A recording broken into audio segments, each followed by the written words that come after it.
प्रणम्यं शिरसा देवं गौरीपुत्रं विनायकम् भक्तावासं स्मरे नित्यम् आयुत्कामर्थसिद्धये। प्रथमं वक्रतुण्डं च एकदन्तं द्वितीयकं तृतीयं कृष्णपिङ्गाक्षं गजवक्त्रं चतुर्थकं लम्बोदरं पञ्चमं च षष्ठं विकटमेव च सप्तमं विघ्नराजेन्द्रं धूम्रवर्णं तथास्तनं नवमं बालचन्द्रं च दशमं तु विनायकम् एकादशं गणपतिं द्वादशं तु गजाननं द्वादशतानि नामानि त्रिशिन्धं यं पतेन्नरः न च विघ्नं भयं तस्य सर्वसिद्धिकरं परम् विद्यार्थी लभते विद्यां धनार्थी लभते धनं पुत्रार्थी लभते पुत्रं मोक्षार्थी लभते गतिं जपेत् गणपतिस्तोत्रं सद्भर्मासन् फलं लदे संवत्सरेण सिद्धिं च लभते नत्र संशयः अष्टभ्यो ब्राह्मणेभ्यश्च लिखित्वा या समर्पयेत् तस्य विद्या भवेत् सर्वा गणेशस्य प्रसादतः। ॐ प्रणम्यं शिरसा देवं गौरीपुत्रं विनायकम् भक्तावासं स्मरे नित्यम् आयुत्कामर्थसिद्धये। प्रथमं वक्रतुण्डं च एकदन्तं द्वितीयकं तृतीयं कृष्णपिङ्गाक्षं गजवक्त्रं चतुर्थकं लम्बोदरं पञ्चमं च षष्ठं विकटमेव च सप्तमं विघ्नराजेन्द्रं धूम्रवर्णं तथास्तनं नवमं बालचन्द्रं च दशमं तु विनायकम् एकादशं गणपतिं द्वादशं तु गजाननं द्वादशतानि नामानि त्रिशिन्धं यं पतेन्नरः न च विघ्नं भयं तस्य सर्वसिद्धिकरं परम् विद्यार्थी लभते विद्यां धनार्थी लभते धनं पुत्रार्थी लभते पुत्रं मोक्षार्थी लभते गतिं जपेत् गणपतिस्तोत्रं सद्भर्मासन् फलं लदे संवत्सरेण सिद्धिं च लभते नत्र संशयः अष्टभ्यो ब्राह्मणेभ्यश्च लिखित्वा या समर्पयेत् तस्य विद्या भवेत् सर्वा गणेशस्य प्रसादतः। ॐ प्रणम्यं शिरसा देवं गौरीपुत्रं विनायकम् भक्तावासं स्मरे नित्यम् आयुत्कामर्थसिद्धये। प्रथमं वक्रतुण्डं च एकदन्तं द्वितीयकं तृतीयं कृष्णपिङ्गाक्षं गजवक्त्रं चतुर्थकं लम्बोदरं पञ्चमं च षष्ठं विकटमेव च सप्तमं विघ्नराजेन्द्रं धूम्रवर्णं तथास्तनं नवमं बालचन्द्रं च दशमं तु विनायकम् एकादशं गणपतिं द्वादशं तु गजाननं द्वादशतानि नामानि त्रिशिन्धं यं पतेन्नरः न च विघ्नं भयं तस्य सर्वसिद्धिकरं परम् विद्यार्थी लभते विद्यां धनार्थी लभते धनं पुत्रार्थी लभते पुत्रं मोक्षार्थी लभते गतिं जपेत् गणपतिस्तोत्रं सद्भर्मासन् फलं लदे संवत्सरेण सिद्धिं च लभते नत्र संशयः अष्टभ्यो ब्राह्मणेभ्यश्च लिखित्वा या समर्पयेत् तस्य विद्या भवेत् सर्वा गणेशस्य प्रसादतः। ॐ प्रणम्यं शिरसा देवं गौरीपुत्रं विनायकम् भक्तावासं स्मरे नित्यम् आयुत्कामर्थसिद्धये। प्रथमं वक्रतुण्डं च एकदन्तं द्वितीयकं तृतीयं कृष्णपिङ्गाक्षं गजवक्त्रं चतुर्थकं लम्बोदरं पञ्चमं च षष्ठं विकटमेव च सप्तमं विघ्नराजेन्द्रं धूम्रवर्णं तथास्तनं नवमं बालचन्द्रं च दशमं तु विनायकम् एकादशं गणपतिं द्वादशं तु गजाननं द्वादशतानि नामानि त्रिशिन्धं यं पतेन्नरः न च विघ्नं भयं तस्य सर्वसिद्धिकरं परं विद्यार्थी लभते विद्यां धनार्थी लभते धनं पुत्रार्थी लभते पुत्रं मोक्षार्थी लभते गतिं जपेत् गणपतिस्तोत्रं सद्भैर्मासन् फलं लदे संवत्सरेण सिद्धिं च लभते तत्र संचयः अष्टभ्यो ब्राह्मणेभ्यश्च लिखित्वा या समर्पयेत् तस्य विद्या भवेत् सर्वा गणेशस्य प्रसादतः। ॐ प्रणम्यं शिरसा देवं गौरीपुत्रं विनायकं भक्तावासं स्मरे नित्यम् आयुत्कामर्थसिद्धये प्रथमं वक्रतुण्डं च एकदन्तं द्वितीयकं तृतीयं कृष्णपिङ्गाक्षं गजवक्त्रं चतुर्थकं लम्बोदरं पञ्चमं च षष्ठं विकटमेव च सप्तमं विघ्नराजेन्द्रं धूम्रवर्णं तथास्तनं नवमं बालचन्द्रं च दशमं तु विनायकम् एकादशं गणपतिं द्वादशं तु गजाननं द्वादशतानि नामानि त्रिशिन्धं यं पतेन्नरः न च विघ्नं भयं तस्य सर्वसिद्धिकरं परं विद्यार्थी लभते विद्यां धनार्थी लभते धनं पुत्रार्थी लभते पुत्रं मोक्षार्थी लभते गतिं जपेत् गणपतिस्तोत्रं सद्भैर्मासन् फलं लदे संवत्सरेण सिद्धिं च लभते तत्र संचयः अष्टभ्यो ब्राह्मणेभ्यश्च लिखित्वा या समर्पयेत् तस्य विद्या भवेत् सर्वा गणेशस्य प्रसादतः। ॐ प्रणम्यं शिरसा देवं गौरीपुत्रं विनायकं भक्तावासं स्मरे नित्यम् आयुत्कामर्थसिद्धये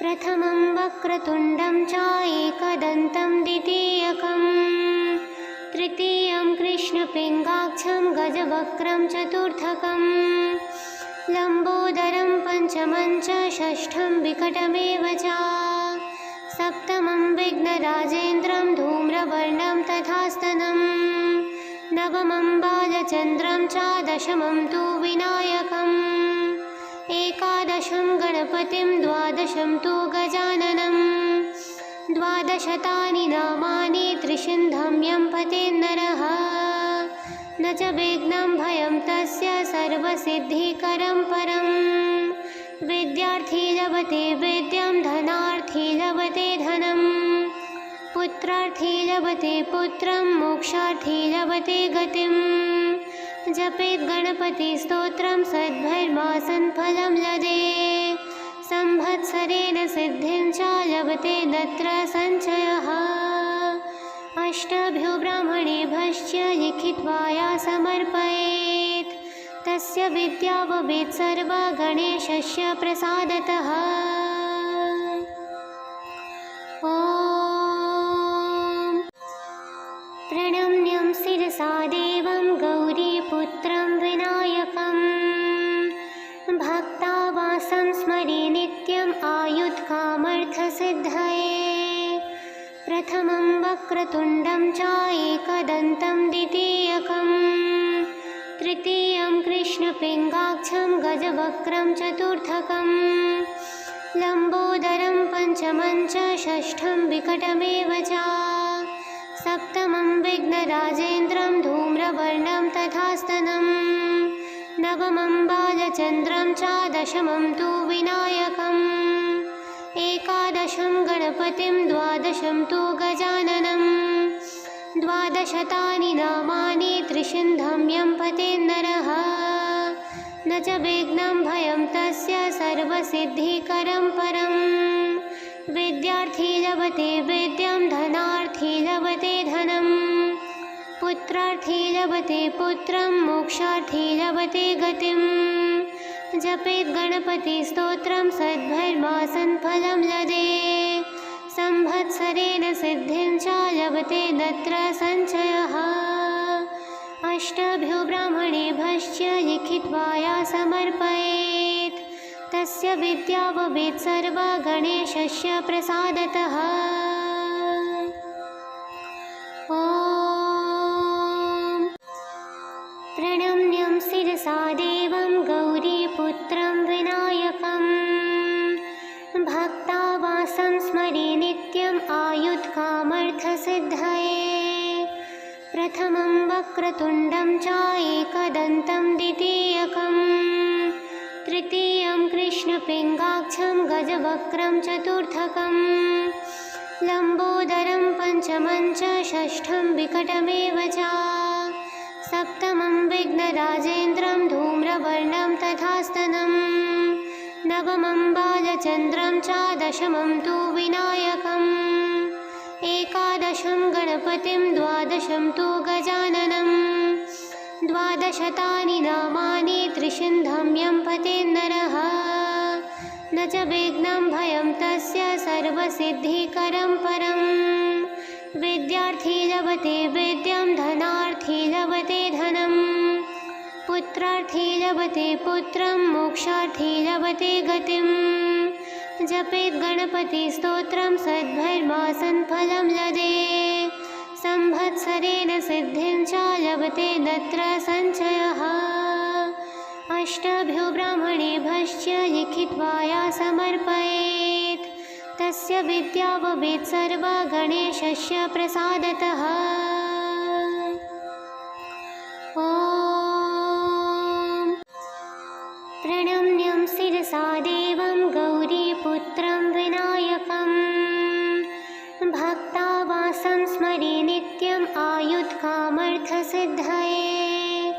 प्रथमं वक्रतुण्डं च एकदन्तं द्वितीयकं तृतीयं कृष्णपिङ्गाक्षं गजवक्त्रं चतुर्थकं लम्बोदरं पञ्चमं च षष्ठं विकटमेव च सप्तमं विघ्नराजेन्द्रं धूम्रवर्णं तथास्तनं नवमं बालचन्द्रं च दशमं तु विनायकम् एकादशं गणपतिं द्वादशं तु गजाननं द्वादशतानि नामानि त्रिशिन्धं यं पतेन्नरः न च विघ्नं भयं तस्य सर्वसिद्धिकरं परं विद्यार्थी लभते विद्यां धनार्थी लभते धनं पुत्रार्थी लभते पुत्रं मोक्षार्थी लभते गतिं जपेत् गणपतिस्तोत्रं सद्भर्मासन् फलं लदे संवत्सरेण सिद्धिं च लभते तत्र संचयः अष्टभ्यो ब्राह्मणेभ्यश्च लिखित्वा या समर्पयेत् तस्य विद्या भवेत् सर्वा गणेशस्य प्रसादतः। ॐ प्रणम्यं शिरसा देवं गौरीपुत्रं विनायकं भक्तावासं स्मरे नित्यम् आयुत्कामर्थसिद्धये प्रथमं वक्रतुण्डं च एकदन्तं द्वितीयकं तृतीयं कृष्णपिङ्गाक्षं गजवक्त्रं चतुर्थकं लम्बोदरं पञ्चमं च षष्ठं विकटमेव च सप्तमं विघ्नराजेन्द्रं धूम्रवर्णं तथास्तनं नवमं बालचन्द्रं च दशमं तु विनायकम् एकादशं गणपतिं द्वादशं तु गजाननं द्वादशतानि नामानि त्रिशिन्धं यं पतेन्नरः न च विघ्नं भयं तस्य सर्वसिद्धिकरं परं विद्यार्थी लभते विद्यां धनार्थी लभते धनं पुत्रार्थी लभते पुत्रं मोक्षार्थी लभते गतिं जपेत् गणपतिस्तोत्रं सद्भर्मासन् फलं लदे संवत्सरेण सिद्धिं च लभते तत्र संचयः अष्टभ्यो ब्राह्मणेभ्यश्च लिखित्वा या समर्पयेत् तस्य विद्या भवेत् सर्वा गणेशस्य प्रसादतः। ॐ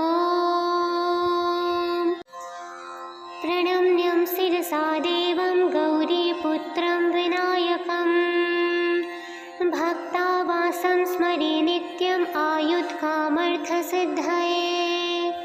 प्रथमं वक्रतुण्डं च एकदन्तं द्वितीयकं तृतीयं कृष्णपिङ्गाक्षं गजवक्त्रं चतुर्थकं लम्बोदरं पञ्चमं च षष्ठं विकटमेव च सप्तमं विघ्नराजेन्द्रं धूम्रवर्णं तथास्तनं नवमं बालचन्द्रं च दशमं तु विनायकम् एकादशं गणपतिं द्वादशं तु गजाननं द्वादशतानि नामानि त्रिसिन्धं यं पतेन्नरः न च विघ्नं भयं तस्य सर्वसिद्धिकरं परं विद्यार्थी लभते विद्यां धनार्थी लभते धनं पुत्रार्थी लभते पुत्रं मोक्षार्थी लभते गतिं जपेत् गणपतिस्तोत्रं सद्भर्मासन् फलं लदे संवत्सरेण सिद्धिं च लभते तत्र संचयः अष्टभ्यो ब्राह्मणेभ्यश्च लिखित्वा या समर्पयेत् तस्य विद्या भवेत् सर्वा गणेशस्य प्रसादतः। ॐ प्रणम्यं शिरसा देवं गौरीपुत्रं विनायकं भक्तावासं स्मरे नित्यम् आयुत्कामर्थसिद्धये प्रथमं वक्रतुण्डं च एकदन्तं द्वितीयकं तृतीयं कृष्णपिङ्गाक्षं गजवक्त्रं चतुर्थकं लम्बोदरं पञ्चमं च षष्ठं विकटमेव च सप्तमं विघ्नराजेन्द्रं धूम्रवर्णं तथास्तनं नवमं बालचन्द्रं च दशमं तु विनायकम् एकादशं गणपतिं द्वादशं तु गजाननं द्वादशतानि नामानि त्रिसिन्धं यं पतेन्नरः न च विघ्नं भयं तस्य सर्वसिद्धिकरं परं विद्यार्थी लभते विद्यां धनार्थी लभते धनं पुत्रार्थी लभते पुत्रं मोक्षार्थी लभते गतिं जपेत् गणपतिस्तोत्रं सद्भर्मासन् फलं लदे संवत्सरेण सिद्धिं च लभते तत्र संचयः अष्टभ्यो ब्राह्मणेभ्यश्च लिखित्वा या समर्पयेत् तस्य विद्या भवेत् सर्वा गणेशस्य प्रसादतः। ॐ प्रणम्यं शिरसा देवं गौरीपुत्रं विनायकं भक्तावासं स्मरे नित्यम् आयुत्कामर्थसिद्धये प्रथमं वक्रतुण्डं च एकदन्तं द्वितीयकं तृतीयं कृष्णपिङ्गाक्षं गजवक्त्रं चतुर्थकं लम्बोदरं पञ्चमं च षष्ठं विकटमेव च सप्तमं विघ्नराजेन्द्रं धूम्रवर्णं तथास्तनं नवमं बालचन्द्रं च दशमं तु विनायकम् एकादशं गणपतिं द्वादशं तु गजाननं द्वादशतानि नामानि त्रिसिन्धं यं पतेन्नरः न च विघ्नं भयं तस्य सर्वसिद्धिकरं परं विद्यार्थी लभते विद्यां धनार्थी लभते धनं पुत्रार्थी लभते पुत्रं मोक्षार्थी लभते गतिं जपेत् गणपतिस्तोत्रं सद्भर्मासन् फलं लदे संवत्सरेण सिद्धिं च लभते तत्र संचयः अष्टभ्यो ब्राह्मणेभ्यश्च लिखित्वा या समर्पयेत् तस्य विद्या भवेत् सर्वा गणेशस्य प्रसादतः। ॐ प्रणम्यं शिरसा देवं गौरीपुत्रं विनायकं भक्तावासं स्मरे नित्यम् आयुत्कामर्थसिद्धये। प्रथमं वक्रतुण्डं च एकदन्तं द्वितीयकं तृतीयं कृष्णपिङ्गाक्षं गजवक्त्रं चतुर्थकं लम्बोदरं पञ्चमं च षष्ठं विकटमेव च सप्तमं विघ्नराजेन्द्रं धूम्रवर्णं तथास्तनं नवमं बालचन्द्रं च दशमं तु विनायकम् एकादशं गणपतिं द्वादशं तु गजाननं द्वादशतानि नामानि त्रिसिन्धं यं पतेन्नरः न च विघ्नं भयं तस्य सर्वसिद्धिकरं परं। विद्यार्थी लभते विद्यां धनार्थी लभते धनं पुत्रार्थी लभते पुत्रं मोक्षार्थी लभते गतिं।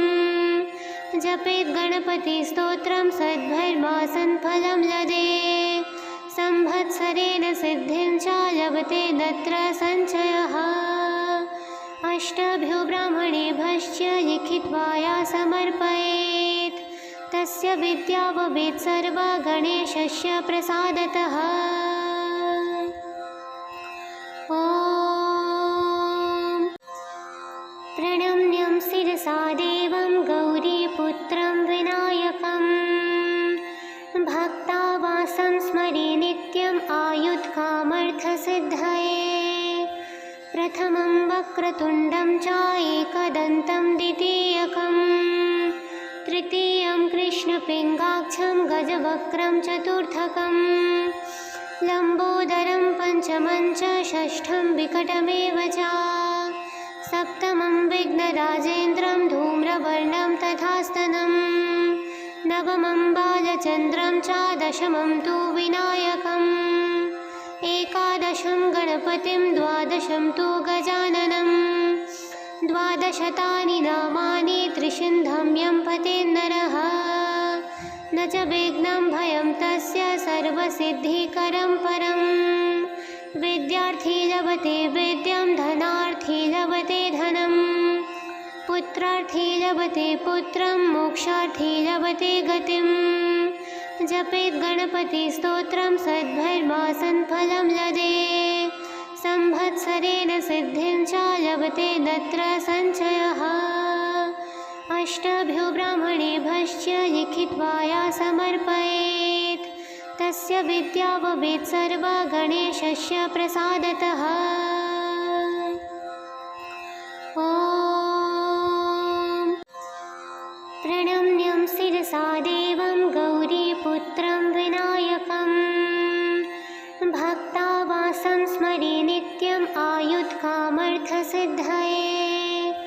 प्रथमं वक्रतुण्डं च एकदन्तं द्वितीयकं तृतीयं कृष्णपिङ्गाक्षं गजवक्त्रं चतुर्थकं लम्बोदरं पञ्चमं च षष्ठं विकटमेव च सप्तमं विघ्नराजेन्द्रं धूम्रवर्णं तथास्तनं नवमं बालचन्द्रं च दशमं तु विनायकम् एकादशं गणपतिं द्वादशं तु गजाननं द्वादशतानि नामानि त्रिसिन्धं यं पतेन्नरः न च विघ्नं भयं तस्य सर्वसिद्धिकरं परं। विद्यार्थी लभते विद्यां धनार्थी लभते धनं पुत्रार्थी लभते पुत्रं मोक्षार्थी लभते गतिं। जपेत् गणपतिस्तोत्रं सद्भर्मासन् फलं लदे संवत्सरेण सिद्धिं च लभते तत्र संचयः। अष्टभ्यो ब्राह्मणेभ्यश्च लिखित्वा या समर्पयेत् तस्य विद्या भवेत् सर्वा गणेशस्य प्रसादतः। ॐ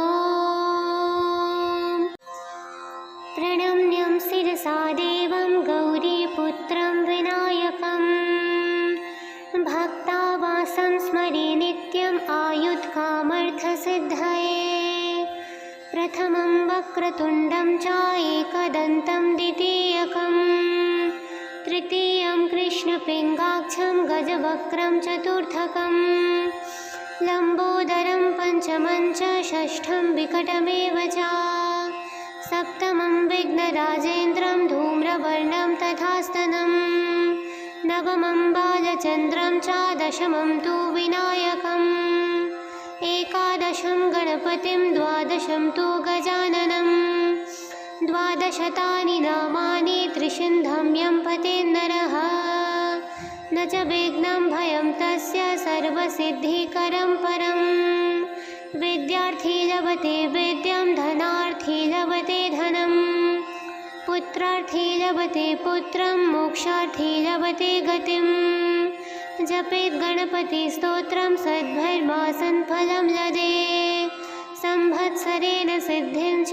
लभते तत्र संचयः अष्टभ्यो ब्राह्मणेभ्यश्च लिखित्वा या समर्पयेत् तस्य विद्या भवेत् सर्वा गणेशस्य प्रसादतः। ॐ प्रणम्यं शिरसा देवं गौरीपुत्रं विनायकं भक्तावासं स्मरे नित्यम् आयुत्कामर्थसिद्धये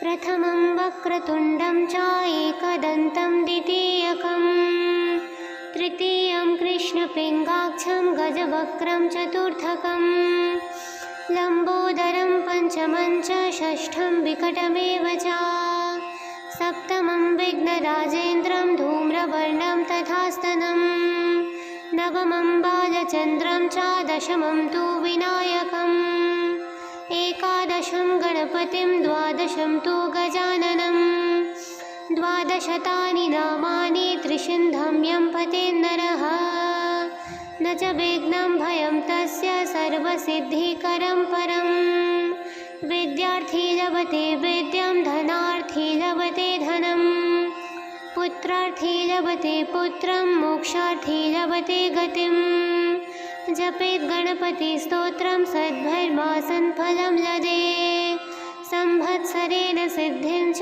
लभते तत्र संचयः अष्टभ्यो ब्राह्मणेभ्यश्च लिखित्वा या समर्पयेत् तस्य विद्या भवेत् सर्वा गणेशस्य प्रसादतः। ॐ प्रणम्यं शिरसा देवं गौरीपुत्रं विनायकं भक्तावासं स्मरे नित्यम् आयुत्कामर्थसिद्धये प्रथमं वक्रतुण्डं च एकदन्तं द्वितीयकं तृतीयं कृष्णपिङ्गाक्षं गजवक्त्रं चतुर्थकं लम्बोदरं पञ्चमं च षष्ठं विकटमेव च सप्तमं विघ्नराजेन्द्रं धूम्रवर्णं तथास्तनं नवमं बालचन्द्रं च दशमं तु विनायकम् एकादशं गणपतिं द्वादशं तु गजाननं द्वादशतानि नामानि त्रिशिन्धं यं पतेन्नरः न च विघ्नं भयं तस्य सर्वसिद्धिकरं परं विद्यार्थी लभते विद्यां धनार्थी लभते धनं पुत्रार्थी लभते पुत्रं मोक्षार्थी लभते गतिं जपेत् गणपतिस्तोत्रं सद्भर्मासन् फलं लदे संवत्सरेण सिद्धिं च लभते तत्र संचयः अष्टभ्यो ब्राह्मणेभ्यश्च लिखित्वा या समर्पयेत् तस्य विद्या भवेत् सर्वा गणेशस्य प्रसादतः। ॐ प्रणम्यं शिरसा देवं गौरीपुत्रं विनायकं भक्तावासं स्मरे नित्यम् आयुत्कामर्थसिद्धये प्रथमं वक्रतुण्डं च एकदन्तं द्वितीयकं तृतीयं कृष्णपिङ्गाक्षं गजवक्त्रं चतुर्थकं लम्बोदरं पञ्चमं च षष्ठं विकटमेव च सप्तमं विघ्नराजेन्द्रं धूम्रवर्णं तथास्तनं नवमं बालचन्द्रं च दशमं तु विनायकम् एकादशं गणपतिं द्वादशं तु गजाननम् द्वादशतानि नामानि त्रिसिन्धं यं पतेन्नरः न च विघ्नं भयं तस्य सर्वसिद्धिकरं परम् विद्यार्थी लभते विद्यां धनार्थी लभते धनम् पुत्रार्थी लभते पुत्रं मोक्षार्थी लभते गतिं जपेत् गणपतिस्तोत्रं सद्भर्मासन् फलं लदे संवत्सरेण सिद्धिं च लभते तत्र सञ्चयः अष्टभ्यो ब्राह्मणेभ्यश्च लिखित्वा या समर्पयेत् तस्य विद्या भवेत् सर्वा गणेशस्य प्रसादतः। ॐ प्रणम्यं शिरसा देवं गौरीपुत्रं विनायकम् भक्तावासं स्मरे नित्यम् आयुत्कामर्थसिद्धये प्रथमं वक्रतुण्डं च एकदन्तं द्वितीयकम् तृतीयं कृष्णपिङ्गाक्षं गजवक्त्रं चतुर्थकम् लम्बोदरं पञ्चमं च षष्ठं विकटमेव च सप्तमं विघ्नराजेन्द्रं धूम्रवर्णं तथास्तनम् नवमं बालचन्द्रं च दशमं तु विनायकम् एकादशं गणपतिं द्वादशं तु गजाननम् द्वादशतानि नामानि त्रिसिन्धं यं पतेन्नरः न च विघ्नं भयं तस्य सर्वसिद्धिकरं परम् विद्यार्थी लभते विद्यां धनार्थी लभते धनम् पुत्रार्थी लभते पुत्रं मोक्षार्थी लभते गतिं जपेत् गणपतिस्तोत्रं सद्भर्मासन् फलं लदे संवत्सरेण सिद्धिं च लभते तत्र सञ्चयः अष्टभ्यो ब्राह्मणेभ्यश्च लिखित्वा या समर्पयेत् तस्य विद्या भवेत् सर्वा गणेशस्य प्रसादतः। ॐ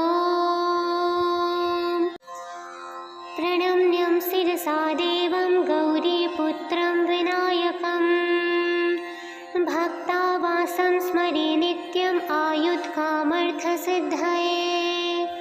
प्रथमं वक्रतुण्डं च एकदन्तं द्वितीयकम् तृतीयं कृष्णपिङ्गाक्षं गजवक्त्रं चतुर्थकम् लम्बोदरं पञ्चमं च षष्ठं विकटमेव च सप्तमं विघ्नराजेन्द्रं धूम्रवर्णं तथास्तनम् नवमं बालचन्द्रं च दशमं तु विनायकम् एकादशं गणपतिं द्वादशं तु गजाननम् द्वादशतानि नामानि त्रिसिन्धं यं पतेन्नरः न च विघ्नं भयं तस्य सर्वसिद्धिकरं परम् विद्यार्थी लभते विद्यां धनार्थी लभते धनम् पुत्रार्थी लभते पुत्रं मोक्षार्थी लभते गतिं जपेत् गणपतिस्तोत्रं सद्भर्मासन् फलं लदे संवत्सरेण सिद्धिं च लभते तत्र सञ्चयः अष्टभ्यो ब्राह्मणेभ्यश्च लिखित्वा या समर्पयेत् तस्य विद्या भवेत् सर्वा गणेशस्य प्रसादतः। ॐ प्रणम्यं शिरसा देवं गौरीपुत्रं विनायकम् भक्तावासं स्मरे नित्यम् आयुत्कामर्थसिद्धये प्रथमं वक्रतुण्डं च एकदन्तं द्वितीयकम् तृतीयं कृष्णपिङ्गाक्षं गजवक्त्रं चतुर्थकम् लम्बोदरं पञ्चमं च षष्ठं विकटमेव च सप्तमं विघ्नराजेन्द्रं धूम्रवर्णं तथास्तनम् नवमं बालचन्द्रं च दशमं तु विनायकम् एकादशं गणपतिं द्वादशं तु गजाननम् द्वादशतानि नामानि त्रिसिन्धं यं पतेन्नरः न च विघ्नं भयं तस्य सर्वसिद्धिकरं परम् विद्यार्थी लभते विद्यां धनार्थी लभते धनं पुत्रार्थी लभते पुत्रं मोक्षार्थी लभते गतिं जपेत् गणपतिस्तोत्रं सद्भर्मासन् फलं लदे संवत्सरेण सिद्धिं च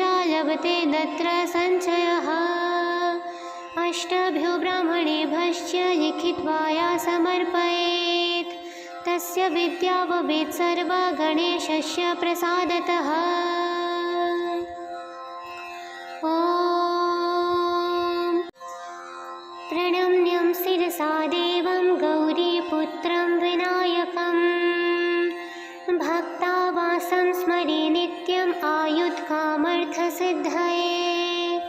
प्रथमं वक्रतुण्डं च एकदन्तं द्वितीयकं तृतीयं कृष्णपिङ्गाक्षं गजवक्त्रं चतुर्थकं लम्बोदरं पञ्चमं च षष्ठं विकटमेव च सप्तमं विघ्नराजेन्द्रं धूम्रवर्णं तथास्तनं नवमं बालचन्द्रं च दशमं तु विनायकम् एकादशं गणपतिं द्वादशं तु गजाननं द्वादशतानि नामानि त्रिसिन्धं यं पतेन्नरः न च विघ्नं भयं तस्य सर्वसिद्धिकरं परं विद्यार्थी लभते विद्यां धनार्थी लभते धनं पुत्रार्थी लभते पुत्रं मोक्षार्थी लभते गतिं जपेत् गणपतिस्तोत्रं सद्भर्मासन् फलं लदे संवत्सरेण सिद्धिं च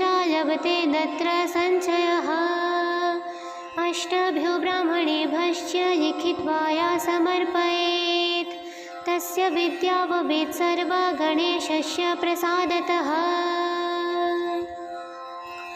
ॐ प्रणम्यं शिरसा देवं गौरीपुत्रं विनायकं भक्तावासं स्मरे नित्यम् आयुत्कामर्थसिद्धये प्रथमं वक्रतुण्डं च एकदन्तं द्वितीयकं तृतीयं कृष्णपिङ्गाक्षं गजवक्त्रं चतुर्थकं लम्बोदरं पञ्चमं च षष्ठं विकटमेव च सप्तमं विघ्नराजेन्द्रं धूम्रवर्णं तथास्तनं नवमं बालचन्द्रं च दशमं तु विनायकम् एकादशं गणपतिं द्वादशं तु गजाननं द्वादशतानि नामानि त्रिसिन्धं यं पतेन्नरः न च विघ्नं भयं तस्य सर्वसिद्धिकरं परं विद्यार्थी लभते विद्यां धनार्थी लभते धनं पुत्रार्थी लभते पुत्रं मोक्षार्थी लभते गतिं जपेत् गणपतिस्तोत्रं सद्भर्मासन् फलं लदे संवत्सरेण सिद्धिं च लभते तत्र संचयः अष्टभ्यो ब्राह्मणेभ्यश्च लिखित्वा या समर्पयेत् तस्य विद्या भवेत् सर्वा गणेशस्य प्रसादतः। ॐ प्रणम्यं शिरसा देवं गौरीपुत्रं विनायकं भक्तावासं स्मरे नित्यम् आयुत्कामर्थसिद्धये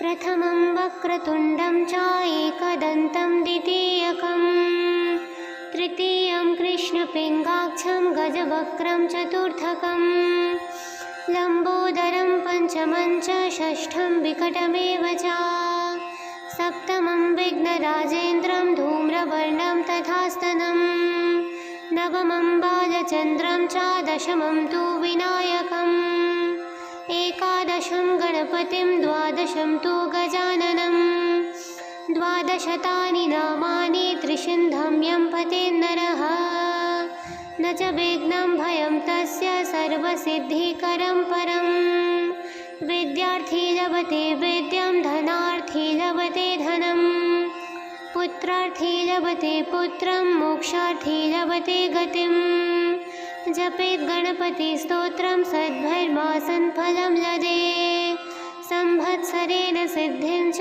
लभते तत्र संचयः अष्टभ्यो ब्राह्मणेभ्यश्च लिखित्वा या समर्पयेत् तस्य विद्या भवेत् सर्वा गणेशस्य प्रसादतः। ॐ प्रणम्यं शिरसा देवं गौरीपुत्रं विनायकम् भक्तावासं स्मरे नित्यम् आयुत्कामर्थसिद्धये।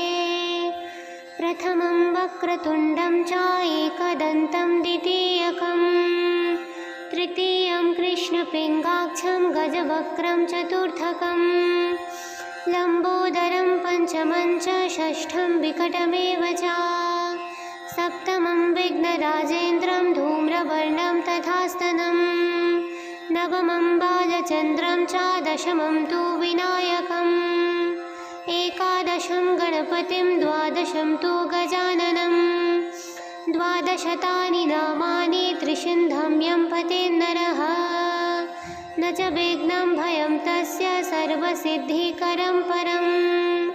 विद्यार्थी लभते विद्यां धनार्थी लभते धनं पुत्रार्थी लभते पुत्रं मोक्षार्थी लभते गतिं।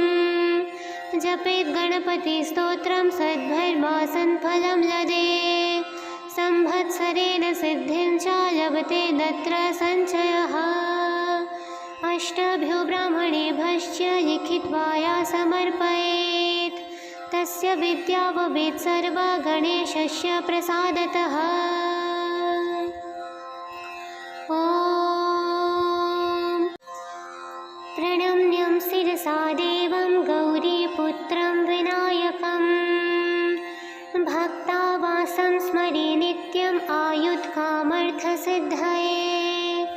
प्रथमं वक्रतुण्डं च एकदन्तं द्वितीयकं तृतीयं कृष्णपिङ्गाक्षं गजवक्त्रं चतुर्थकं लम्बोदरं पञ्चमं च षष्ठं विकटमेव च सप्तमं विघ्नराजेन्द्रं धूम्रवर्णं तथास्तनं नवमं बालचन्द्रं च दशमं तु विनायकम् एकादशं गणपतिं द्वादशं तु गजाननं द्वादशतानि नामानि त्रिसिन्धं यं पतेन्नरः न च विघ्नं भयं तस्य सर्वसिद्धिकरं परं। विद्यार्थी लभते विद्यां धनार्थी लभते धनं पुत्रार्थी लभते पुत्रं मोक्षार्थी लभते गतिं। जपेत् गणपतिस्तोत्रं सद्भर्मासन् फलं लदे संवत्सरेण सिद्धिं च लभते तत्र संचयः। अष्टभ्यो ब्राह्मणेभ्यश्च लिखित्वा या समर्पयेत् तस्य विद्या भवेत् सर्वा गणेशस्य प्रसादतः। ॐ प्रणम्यं शिरसा देवं गौरीपुत्रं विनायकम् भक्तावासं स्मरे नित्यम् आयुत्कामर्थसिद्धये। प्रथमं वक्रतुण्डं च एकदन्तं द्वितीयकं तृतीयं कृष्णपिङ्गाक्षं गजवक्त्रं चतुर्थकं लम्बोदरं पञ्चमं च षष्ठं विकटमेव च सप्तमं विघ्नराजेन्द्रं धूम्रवर्णं तथास्तनं नवमं बालचन्द्रं च दशमं तु विनायकम् एकादशं गणपतिं द्वादशं तु गजाननं द्वादशतानि नामानि त्रिसिन्धं यं पतेन्नरः न च विघ्नं भयं तस्य सर्वसिद्धिकरं परं। विद्यार्थी लभते विद्यां धनार्थी लभते धनं पुत्रार्थी लभते पुत्रं मोक्षार्थी लभते गतिं। जपेत् गणपतिस्तोत्रं सद्भर्मासन् फलं लदे संवत्सरेण सिद्धिं च लभते तत्र संचयः। अष्टभ्यो ब्राह्मणेभ्यश्च लिखित्वा या समर्पयेत् तस्य विद्या भवेत् सर्वा गणेशस्य प्रसादतः। ॐ प्रणम्यं शिरसा देवं गौरीपुत्रं विनायकम् भक्तावासं स्मरे नित्यम् आयुत्कामर्थसिद्धये।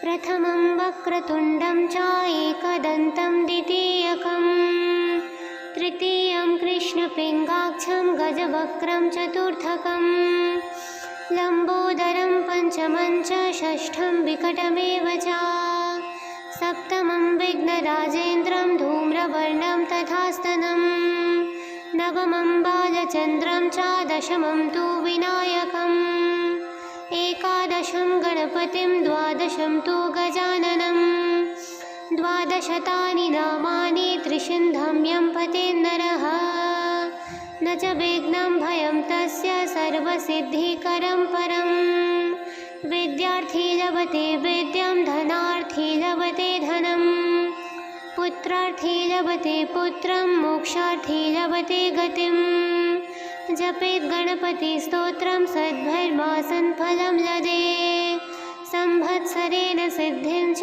लभते तत्र संचयः अष्टभ्यो ब्राह्मणेभ्यश्च लिखित्वा या समर्पयेत् तस्य विद्या भवेत् सर्वा गणेशस्य प्रसादतः। ॐ प्रणम्यं शिरसा देवं गौरीपुत्रं विनायकं भक्तावासं स्मरे नित्यम् आयुत्कामर्थसिद्धये। प्रथमं वक्रतुण्डं च एकदन्तं द्वितीयकं तृतीयं कृष्णपिङ्गाक्षं गजवक्त्रं चतुर्थकं लम्बोदरं पञ्चमं च षष्ठं विकटमेव च सप्तमं विघ्नराजेन्द्रं धूम्रवर्णं तथास्तनं नवमं बालचन्द्रं च दशमं तु विनायकम् एकादशं गणपतिं द्वादशं तु गजाननं द्वादशतानि नामानि त्रिशिन्धं यं पतेन्नरः न च विघ्नं भयं तस्य सर्वसिद्धिकरं परं विद्यार्थी लभते विद्यां धनार्थी लभते धनं पुत्रार्थी लभते पुत्रं मोक्षार्थी लभते गतिं जपेत् गणपतिस्तोत्रं सद्भर्मासन् फलं लदे संवत्सरेण सिद्धिं च लभते तत्र संचयः अष्टभ्यो ब्राह्मणेभ्यश्च लिखित्वा या समर्पयेत् तस्य विद्या भवेत् सर्वा गणेशस्य प्रसादतः। ॐ प्रणम्यं शिरसा देवं गौरीपुत्रं विनायकं भक्तावासं स्मरे नित्यम् आयुत्कामर्थसिद्धये। प्रथमं वक्रतुण्डं च एकदन्तं द्वितीयकं तृतीयं कृष्णपिङ्गाक्षं गजवक्त्रं चतुर्थकं लम्बोदरं पञ्चमं च षष्ठं विकटमेव च सप्तमं विघ्नराजेन्द्रं धूम्रवर्णं तथास्तनं नवमं बालचन्द्रं च दशमं तु विनायकम् एकादशं गणपतिं द्वादशं तु गजाननं द्वादशतानि नामानि त्रिशिन्धं यं पतेन्नरः न च विघ्नं भयं तस्य सर्वसिद्धिकरं परं विद्यार्थी लभते विद्यां धनार्थी लभते धनं पुत्रार्थी लभते पुत्रं मोक्षार्थी लभते गतिं जपेत् गणपतिस्तोत्रं सद्भर्मासन् फलं लदे संवत्सरेण सिद्धिं च लभते तत्र संचयः अष्टभ्यो ब्राह्मणेभ्यश्च लिखित्वा या समर्पयेत् तस्य विद्या भवेत् सर्वा गणेशस्य प्रसादतः। ॐ प्रणम्यं शिरसा देवं गौरीपुत्रं विनायकं भक्तावासं स्मरे नित्यम् आयुत्कामर्थसिद्धये। प्रथमं वक्रतुण्डं च एकदन्तं द्वितीयकं तृतीयं कृष्णपिङ्गाक्षं गजवक्त्रं चतुर्थकं लम्बोदरं पञ्चमं च षष्ठं विकटमेव च सप्तमं विघ्नराजेन्द्रं धूम्रवर्णं तथास्तनं नवमं बालचन्द्रं च दशमं तु विनायकम् एकादशं गणपतिं द्वादशं तु गजाननं द्वादशतानि नामानि त्रिसिन्धं यं पतेन्नरः न च विघ्नं भयं तस्य सर्वसिद्धिकरं परम् विद्यार्थी लभते विद्यां धनार्थी लभते धनं पुत्रार्थी लभते पुत्रं मोक्षार्थी लभते गतिं जपेत् गणपतिस्तोत्रं सद्भर्मासन् फलं लदे संवत्सरेण सिद्धिं च लभते तत्र संचयः अष्टभ्यो ब्राह्मणेभ्यश्च लिखित्वा या समर्पयेत् तस्य विद्या भवेत् सर्वा गणेशस्य प्रसादतः। ॐ प्रणम्यं शिरसा देवं गौरीपुत्रं विनायकं भक्तावासं स्मरे नित्यम् आयुत्कामर्थसिद्धये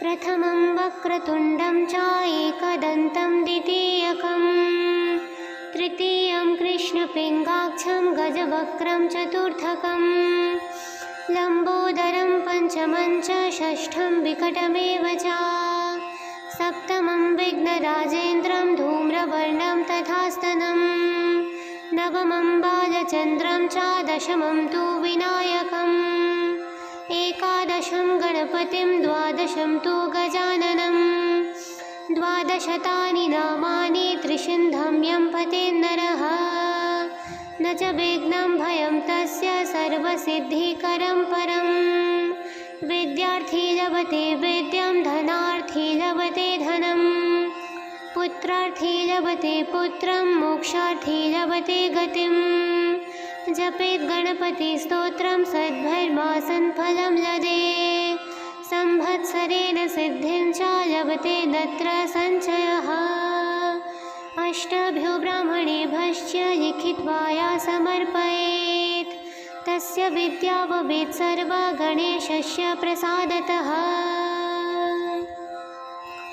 ॐ प्रणम्यं शिरसा देवं गौरीपुत्रं विनायकं भक्तावासं स्मरे नित्यम् आयुत्कामर्थसिद्धये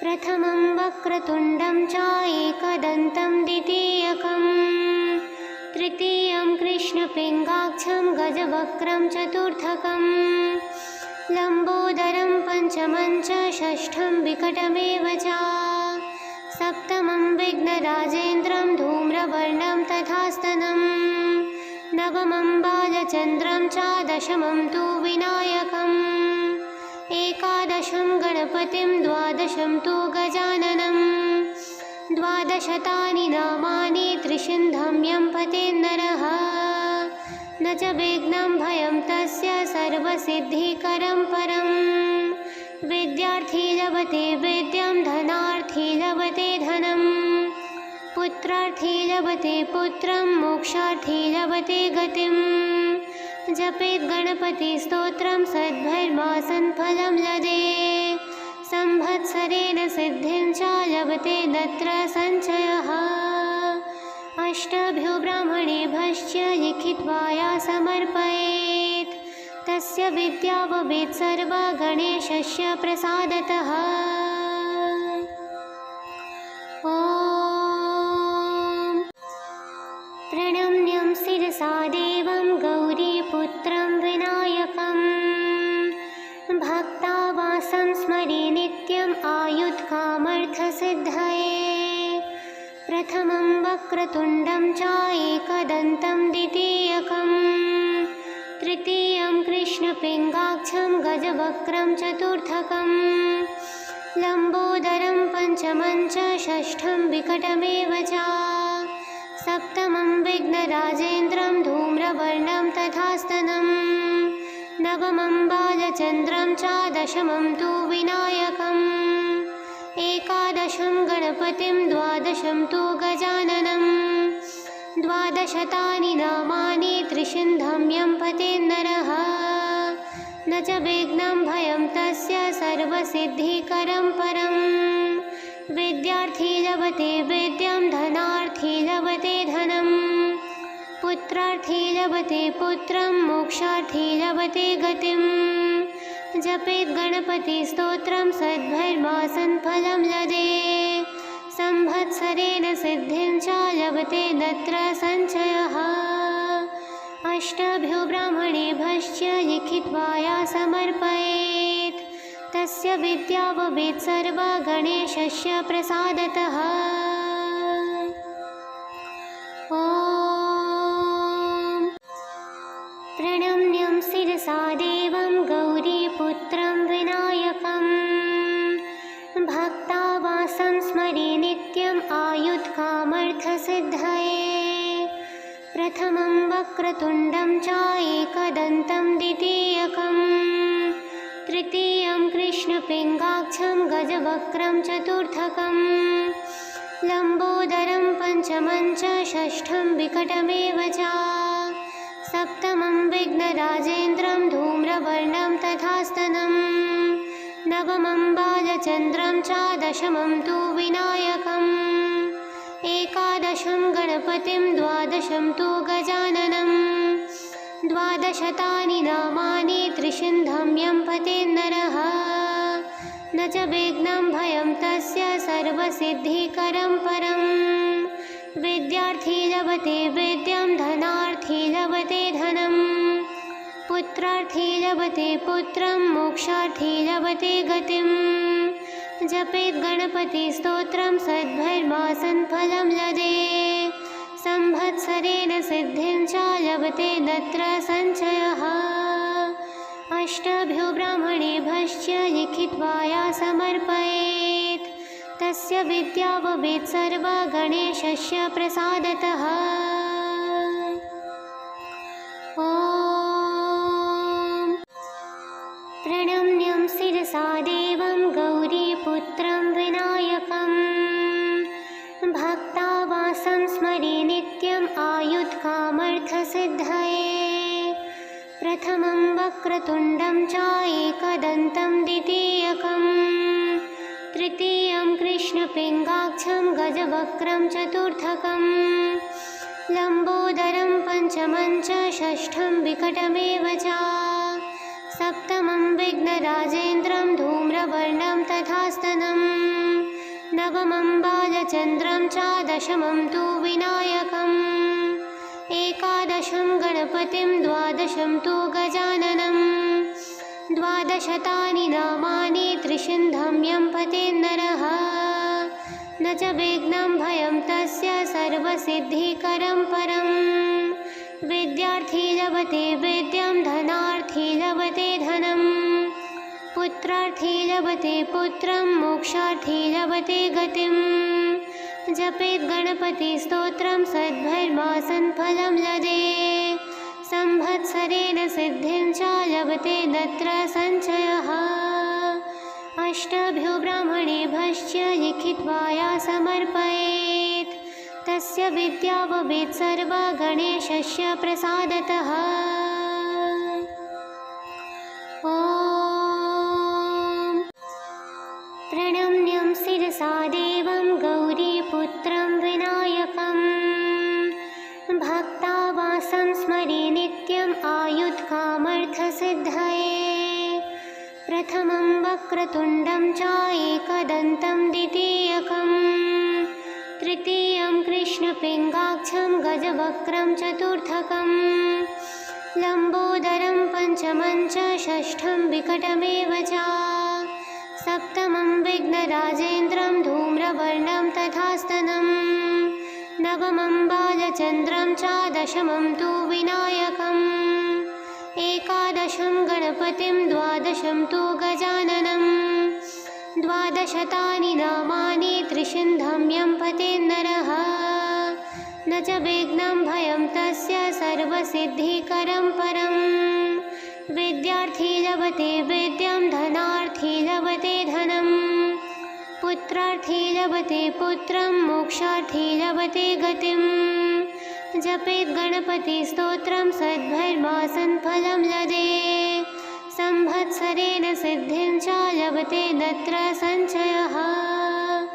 अष्टभ्यो ब्राह्मणेभ्यश्च लिखित्वा या समर्पयेत् तस्य विद्याववेत् सर्वा गणेशस्य प्रसादतः।